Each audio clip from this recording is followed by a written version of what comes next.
Hello అండి, అందరికీ నమస్తే. మనకి మంచి రుచిగా ఉండే గోంగూర టమాటా కర్రీ చూపిస్తున్నానండి. ఇది చాలా టేస్టీగా ఉంటుంది.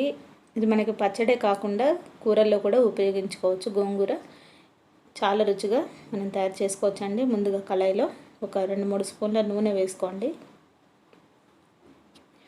గోంగూరని ముందుగా కడిగి కొంచెం సన్నగా తరిగి పక్కన పెట్టుకోవాలండి.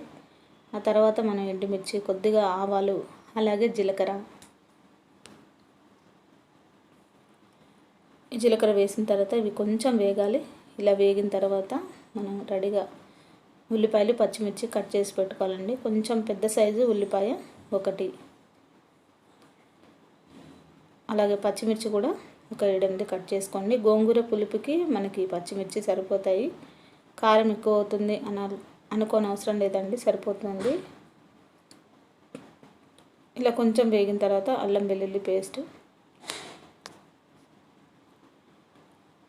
ఇది ఇలా వేగుతున్నప్పుడే మనం గోంగూరని సన్నగా కట్ చేసి పెట్టేసుకోవాలి. ఆ తర్వాత దీంట్లో ఒక 3 టమాటాలు.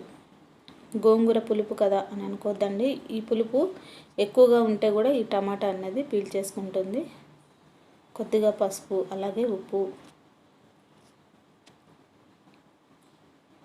కొద్దిగా కారం, 1 స్పూను కారం.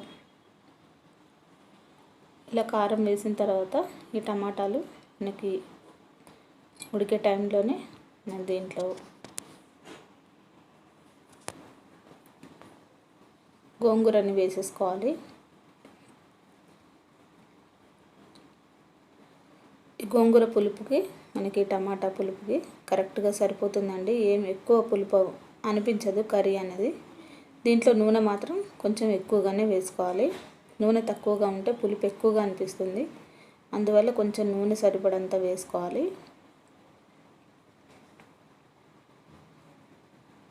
ఈ గోంగూర మనకి తొందరగానే ఉడికిపోతుంది. మీరు ఒక 10 నిమిషాల పాటు లో ఫ్లేమ్లో పెట్టి మూత పెట్టేసి ఉంచేస్తే చక్కగా ఉడికిపోతుంది. చూడండి, ఈ విధంగా నీరంతా మనకి గోంగూరలో ఉండే వాటర్ అంతా మనకి బయటకు వస్తుంది. అలాగే టమాటా, ఈ గోంగూర చక్కగా ఉడికిపోయాయి. దీంట్లో మీరు కావాలంటే కొంచెం ధనియాల పొడి కూడా వేసుకోవచ్చండి.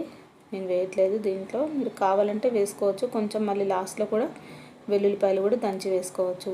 చివర్లో కరివేపాకు, అలాగే కొత్తిమీర వేసుకొని మనం రైస్లోకి చాలా టేస్టీగా ఉండే గోంగూర టమాటా కర్రీని మీరు కూడా ఒకసారి ట్రై చేయండి. చాలా టేస్టీగా ఉంటుంది. ఈ రెసిపీ మీకు నచ్చినట్లయితే తప్పకుండా లైక్ చేయండి, షేర్ చేయండి, సబ్స్క్రైబ్ చేయండి. ఇది మనకి రోటీలో కంటే రైస్లోకి, వేడివేడి అన్నంలోకి చాలా టేస్టీగా ఉంటుంది ఫ్రెండ్స్. తప్పకుండా ట్రై చేయండి. అందరికీ థ్యాంక్ యూ అండి.